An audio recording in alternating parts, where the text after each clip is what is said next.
বৌদি, দুধ নিয়ে যাও। আজ তুই কেন? গোপাল কোথায়? তার পেটে খুব ব্যথা, তাই আমি আজ দুধ দিয়ে গেলাম। পেট ব্যথা কেন? কি হয়েছে? তা আমাকে বললে তো, শুধু বললে পেট ব্যথা। ডাক্তার দেখিয়েছিস? কথায় কথায় আমরা কি অত ডাক্তার বুদ্ধি করতে পারি? শুয়ে থাক, নিজের থেকেই ঠিক হয়ে যাবে। তাড়াতাড়ি বাড়ি যা, আকাশ কিন্তু ভেঙে আসছে, কাল বৈশাখী হতে পারে।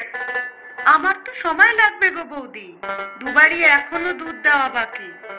দেখিস বাবা, বৃষ্টিতে ভিজে আবার জ্বর বাঁধাস না, কাল সকালে আবার দেরি করিস না যেন।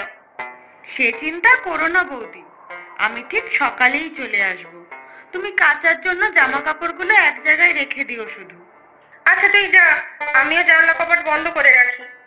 ঝড় এসে পড়লে একা সামলাতে পারবো না। আমি চলে আসবো রাত্রে। তুই আসবি, কিন্তু গোপালের বললি যে পেটে ব্যথা, ওর দেখাশোনা তো তোকেই করতে হবে। সব ওর ঢং, বুঝলে বৌদি? আজ হয়তো বাড়ি বাড়ি ঘুরে দুধ দেওয়ার ইচ্ছে ছিল না, তাই পেট ব্যথার বাহানা বানিয়েছে। তাহলে তোর মেয়েটাকেও নিয়ে আসিস, আমি রাত্রে খিচুড়ি আর ডিম ভাজা করে রাখছি, এখানেই খেয়ে নিস তোরা। সে ঠিক আছে বৌদি, মেয়েটা খিচুড়ি খেতে খুব ভালোবাসে। আমি যাই এখন। আকাশের অবস্থা তো ভালো নয় সন্ধ্যা, তোমার অত দূরে বাড়ি, যাবে কি করে? তাই তো দেখছি, ঝড় উঠবে মনে হচ্ছে, কাল বৈশাখীর সময় তো। খুব ভয় হয় জানো তো, আজকাল ঝড় বৃষ্টি এলেই কত বাজ পড়ে, আগে কিন্তু এরকম শুনিনি। তা ঠিক, হয়তো প্রকৃতির রোষ, যেভাবে অত্যাচার বেড়ে চলেছে প্রকৃতির উপর। তোমার তো আবার স্টেশন থেকে নেমে বাস ধরতে হবে, দেরি হলে বাস পাবে? এই বাসটা না পেলে অবশ্য রাতের দিকে একটা বাস আছে, তবে যাত্রী না হলে মাঝে মধ্যেই ওটা বাতিল করে দেয়, পরদিন সকালে ছাড়ে। আমি একটা কথা বলি দাদা, আমার বাড়ি তো আর কয়েকটা স্টেশন পরে, এই স্টেশনের কাছেই বাড়ি। তুমি না হয় আজ আমার গরিবের বাড়িতেই থেকে যাও, খুব বেশি অসুবিধা হবে না। না রে ভাই নরেন, থাকাতে কোনোই অসুবিধা নেই, তবে মেঘা একা বাড়িতে আছে, আমাকে যে করেই হোক ফিরতেই হবে। ভাগ্যিস আজকে ট্রেনে বেশি লোকজন নেই। রাতের দিকে এই লাইনে এমনিতেই ভিড় কম হয়, আজ তো আবার আকাশ ভেঙে আসছে।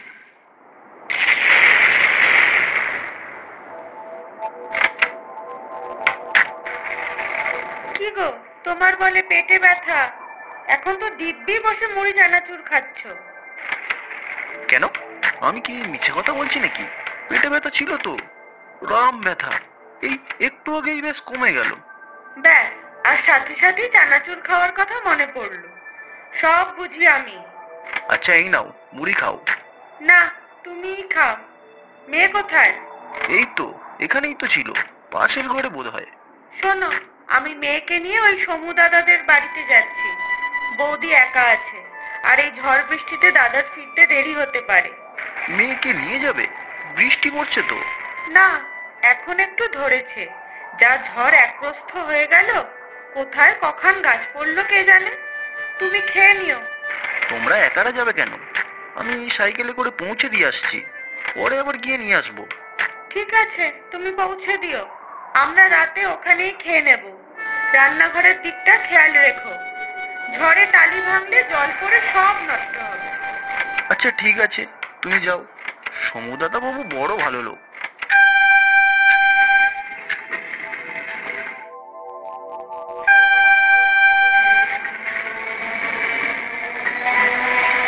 ও ভাই, যাবে?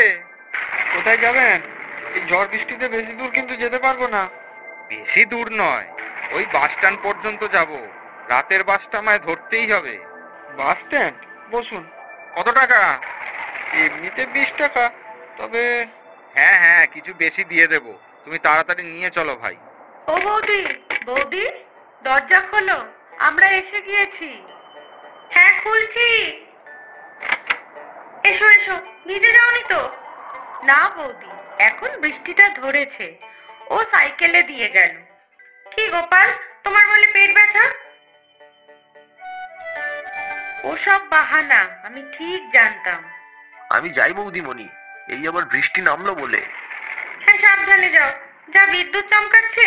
আয় রে পুটি। দাদাবাবু এখনো ফেরেনি তো? না রে, কত দেরি হবে কি জানি, রাস্তার যে কি অবস্থা কে জানে। তুমি চিন্তা করো না বৌদি, সব ঠিক হয়ে যাবে। বৃষ্টিটা তো এখন নেই, আর বেশি বৃষ্টি নাও হতে পারে। না হলেই মঙ্গল, ভালো ভালো মানুষটা ঘরে ফিরে আসুক আগে। এই নিন বাবু, এসে গেছি। বাস স্ট্যান্ড তো পুরো ফাঁকা দেখছি। শেষ বাস চলে গেছে মনে হয়। তাহলে তো সর্বনাশ, এতটা রাস্তা বাড়ি ফিরবো কি করে? বড্ড দেরি হয়ে গেল যে। আমি এবার বাড়ি যাব বাবু, পয়সাটা দিয়ে দিন। বলছি তুমি চলো না আমার সাথে, ভাড়া যা লাগবে দেবো না হয়। এতটা রাস্তা এই ঝড় বাদলের মধ্যে ফিরবো কি করে বলো তো? এতটা রাস্তা তো আমি যেতে পারবো না বাবু, এখান থেকে আমার ঘর যে অনেকটা। আমাকে ছেড়ে দিন বাবু।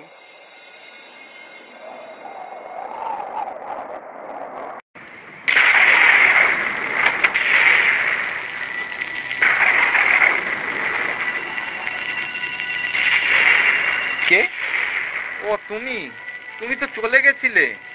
আপনাকে এই দুর্যোগের রাতে একা ফেলে যেতে মন মানছে না বাবু। তুমি ফিরেই যাও না হয়, তোমার বাড়িও তো অনেক দূর বললে। দূর বটে, তবে বাড়িতে তো কেউ নেই, না গেলেও কেউ চিন্তা করবে না। ভাবলাম আপনি এই ঝড় বাদলের রাতে একা একা এতটা পথ যাবেন কি করে। সে আমি যেভাবে হোক চলে যাব। না বাবু, উঠে পড়ুন রিক্সাতে, যেমন বাস পড়ছে দেখছেন না, বৃষ্টিটাও বাড়ছে। মানুষ হিসাবে আমার তো একটা কর্তব্য আছে নাকি?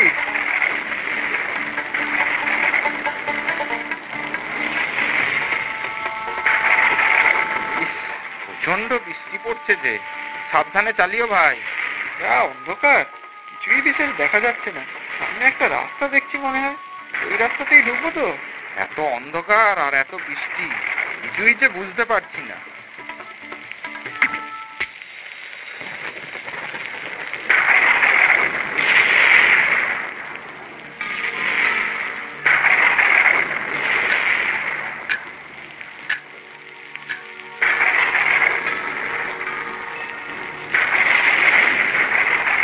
মনটা ভারী কু গাইছে রে লতা, একবার বাইরে বেরিয়ে দেখবো নাকি রে?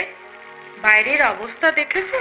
ঘুটঘুটে অন্ধকার, আর এই বৃষ্টির মধ্যে যাবে কোথায়? মানুষটা এখনো যে ঘরে ফিরলো না।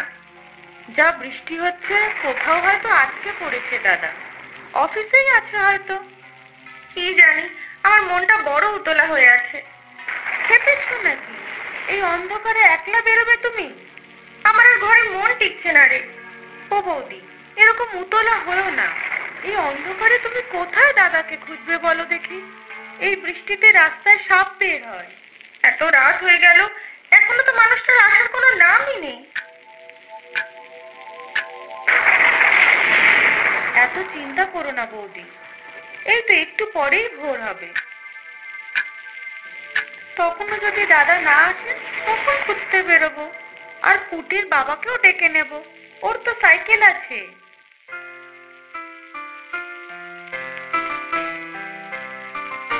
ও ভাই, কাউকে খুঁজছো নাকি? একটা বাড়ি খুঁজছি, তবে ঠিকানাটা ঠিক জানি না। এই দাদা বাবুর বাড়ি। আরে, এই যে সমুদাদা বাবু, সর্বনাশ! কি হয়েছে, কি হয়েছে ওনার? আমার রিক্সা করে আসছিলেন, রাস্তায় বৃষ্টিতে দেখতে পাইনি, একটা গর্তে পড়ে রিক্সাটা উল্টে যায়, দুজনেই পড়ে যাই। ওনার পায়ে বড় লেগেছে, আমার এই অল্পটুকু কেটে কুটে গেছে আর কি। চলুন চলুন, আমি ওনার বাড়ি নিয়ে যাচ্ছি। চল লতা, গোপালকেও ডেকে নি, বৃষ্টি তো ধরেছে। হ্যাঁ বৌদি, চলো, ছাতাটা নিয়েই আসছি। দেখ তো কে? এ কি, তুমি এত ভোরে? তোমাদের নিতেই তো আসছিলাম, পথে দেখি এই কাণ্ড। পায়ে সমুদাদা বাবুর খুব লেগেছে। ও বৌদি, দেখো সমুদা এসেছে। কই, কোথায়?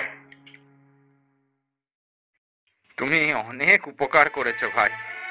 এই যে আমার কর্তব্য বাবু, এবার আমি যাই। সত্যি, কাল আপনি না থাকলে যে কি হতো। আমিও যাই এখন, বাড়ি বাড়ি দুধ নিয়ে যেতে হবে।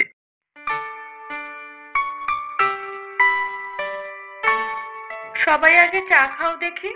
আর বৌদি, চুন হলুদ গরম করে রেখেছি, দাদার পায়ে লাগিয়ে দাও দেখি, সব ব্যথা চলে যাবে। আমি একটা কথা বলি, কাল আমাদের সবার উপরে এক দুর্ভোগ গিয়েছে।